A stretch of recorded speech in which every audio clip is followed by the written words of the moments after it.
vai e mostra a tua força. Vença as barreiras, porque Deus te escolheu para vencer. Amém? Ezequiel, capítulo de número 37. Eu poderia terminar o culto agora das bênçãos apostólicas, porque Deus falou de diversas maneiras aqui no nosso meio. Temos que estar sensível à voz do Senhor e saber que para tudo Deus tem um propósito, irmãos. Nada na minha e na sua vida é por acaso.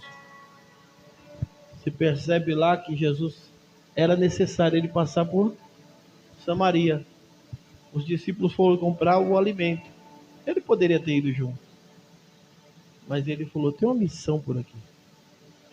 Eu preciso visitar uma mulher oprimida pela sociedade, pelas mulheres, e eu vou passar por ali. Eu preciso passar por ali. Deus sempre vai guiar os seus passos em todas as suas trajetórias. Ele nunca vai te jogar de paraquedas em lugar nenhum. Tudo tem um propósito de Deus na minha e na sua vida. Quantos creem nessa palavra? Amém. Deus vai te usar. Tem crente que ele está a vida toda na igreja. Eu não sei para que eu sirvo. A gente ouviu a vida toda, né, presbítero Manassés? Eu sou membro de banco. Membro de banco é prego e parafuso, irmãos. Nós somos úteis na obra do Senhor. Nós somos úteis para o Senhor. Todos encontraram, digo amém? Diz a palavra do Senhor: e veio sobre mim a mão do Senhor, e o Senhor, pelo Espírito, me tirou e me pôs no meio de um vale, que estava cheio de ossos, e me fez passar por toda a roda deles, e eis que eram muito numerosos sobre a face do vale, e eis que estava sequíssimo, e me disse: filho do homem, porventura viverão esses ossos? E eu disse: Senhor Jeová, tu o sabes. Então me disse: profetiza sobre esses ossos e dize-lhes: ossos secos, ouve a palavra do Senhor. Palavra gloriosa que veio ao encontro dos nossos corações nessa noite. É uma palavra bastante conhecida e o Senhor ministrou ao meu coração nessa noite essa palavra que veio da parte dele ao encontro de uma vida, de uma necessidade, de um problema, de uma dificuldade, porque às vezes passamos um tempo da nossa vida, um momento que é tão rápido. Parece que eu aceitei a Jesus Cristo ontem. Eu estive numa congregação domingo passado, onde eu aceitei Jesus, há 23 anos atrás. Entrei alcoolizado, ruim, e saí curado para a honra e glória do Senhor. E ali eu me emocionei muito, assim, eu fiquei: Jesus, não parece, passou-se tão rápido. E o Senhor falou muito comigo naquele lugar. Quantas coisas mais poderiam ter acontecido e você parou o ministério que eu tenho na sua vida? Falei: meu Deus, saí da minha congregação para apanhar em outra. É bom, irmão, você ouvir a voz de Deus, ser sensível à voz do Espírito Santo. E eu estava meditando nesse texto a respeito do povo que estava cativo, oprimido por desobediência à voz do Senhor, pela falha humana, pela falha do ser, por não ouvir a voz do Senhor Deus. E isso acontece até os dias de hoje. Eu vejo Jeremias, ele estava pregando para o povo, profetizando para o povo não ser cativo. E pregando ali a verdade: olha, não vai, o Senhor não quer que vocês vá. aquele lugar não é para você. E o povo persistiu no erro e foram levados cativo. E ali eles serviram aos inimigos por um longo tempo. E a opressão era tão grande que eles não conseguiam mais cultuar como eles cultuavam antes. Eles não conseguiam mais fazer a obra do Senhor como eles faziam antes, mas eu acredito que lá no fundo tinha uma lembrança de como que era, de como eles serviam, de como eles cultuavam a Deus lá na sua pátria, com a comunhão. E eu imagino que eles, entre eles ficavam questionando. Lembra daquele tempo, naquele momento? Quantos aqui não fazem isso, irmãos? Às vezes na sala, alguns amigos vêm visitar. Ô, irmão, você lembra quando você era fervoroso? Esses dias mesmo nós estávamos comentando a respeito da oração de um irmão, mas quando aquele irmão começa a orar, eu fico arrepiado. Não é assim, não trazemos lembranças das coisas boas que o Senhor assim estabeleceu nas nossas vidas. Eu congreguei alguns anos com o presbítero Manassés, e ali nós terminávamos o culto, e os nossos cultos terminavam às 9h30, 10 horas, e as demais igrejas às 9, mas os irmãos não viam a hora de terminar o culto para ir para a nossa congregação. E lotava, que parecia festa. Eu falei, meu Deus, está quase acabando, e os irmãos chegando. E ali era tão gostoso, irmãos. E eu te faço uma pergunta: Deus não mudou. Deus, Ele é o mesmo. Ontem, hoje, eternamente, nunca vai mudar. E aqui eu vejo o povo de que iria ser um pregador, um cantor, ia ser as mãos do Senhor. E eu deparo com um povo oprimido, um povo que já não tinha mais esperança, um povo que não tinha mais força, um povo que até as suas orações estavam esmorecendo. E isso acontece na minha e na sua vida. Não tem momento na nossa vida que você orava de joelho no pé da cama, ia para a sala orar sem levar coberta, porque se sentia assim, se abraçasse com a coberta você dormia. Mas eu conheci um presbítero que ele falou: não tem coisa melhor que dormir nos pés de Jesus. E aqui eu vejo um povo desesperançado, sem força para nada.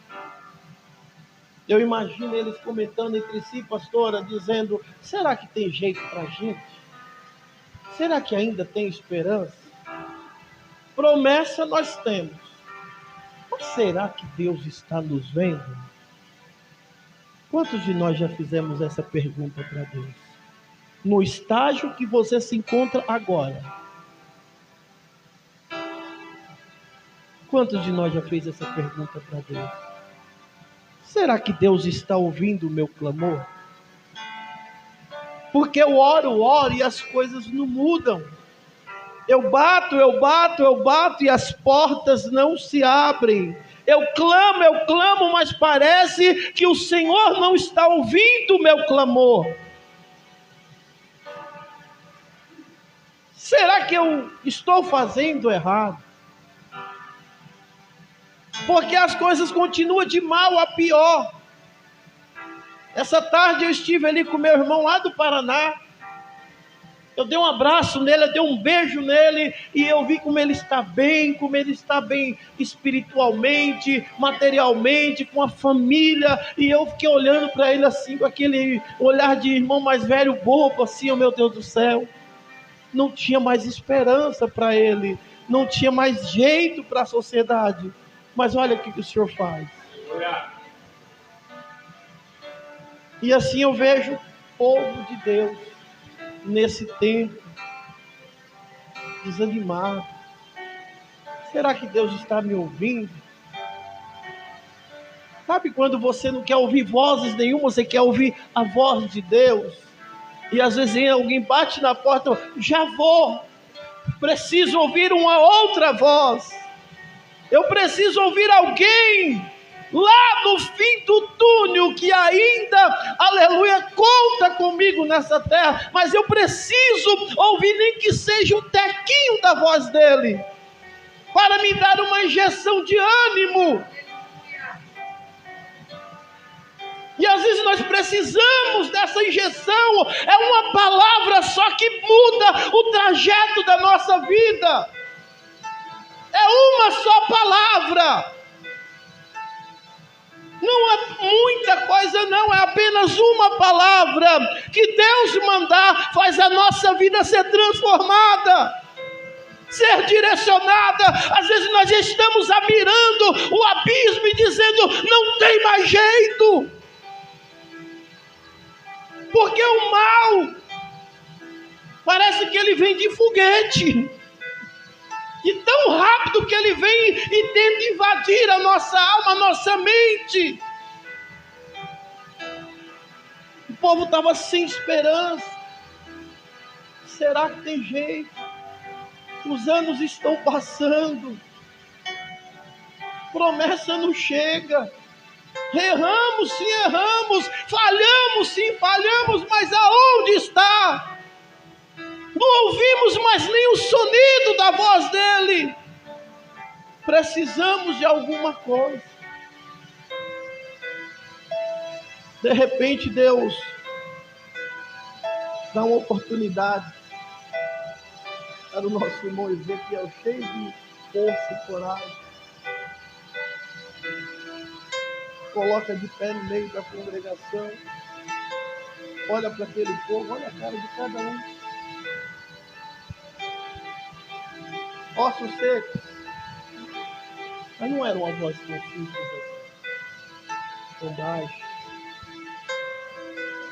tão falha.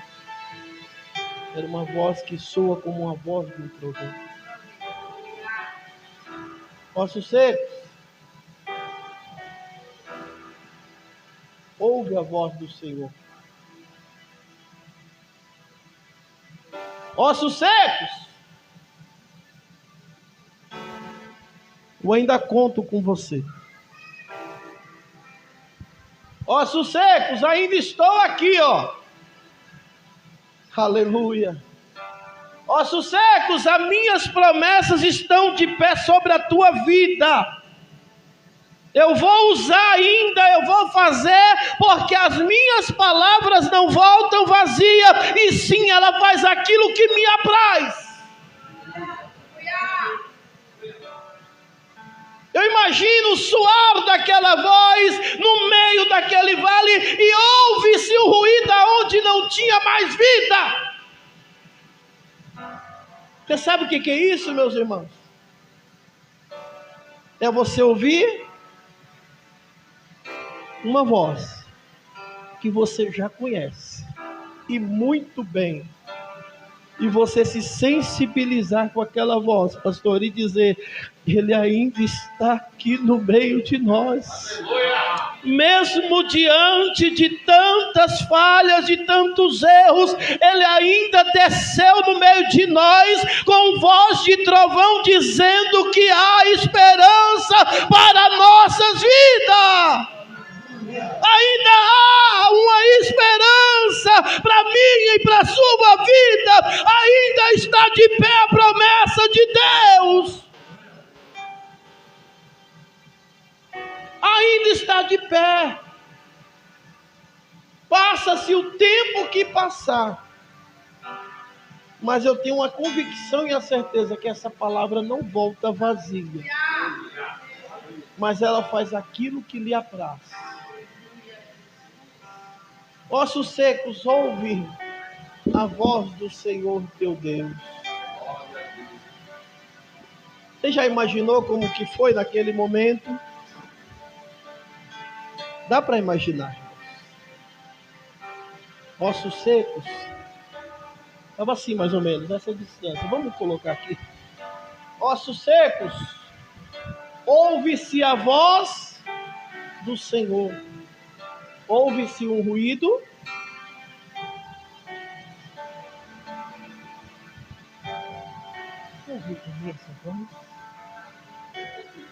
Você ouviu?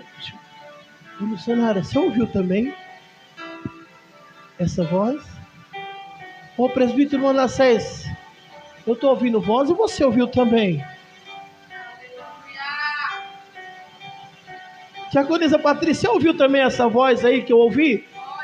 Eu estou delirando ou será que eu estou aqui pensando sozinho? Ou estou ouvindo sozinho? Aí começa aquele... Eu também ouvi essa voz. É uma voz suave e mansa. Eu também me sensibilizei a essa voz. E a Bíblia diz que houve-se um ruído, osso juntou com osso, nervo com nervo, pele com pele. Houve-se uma junção.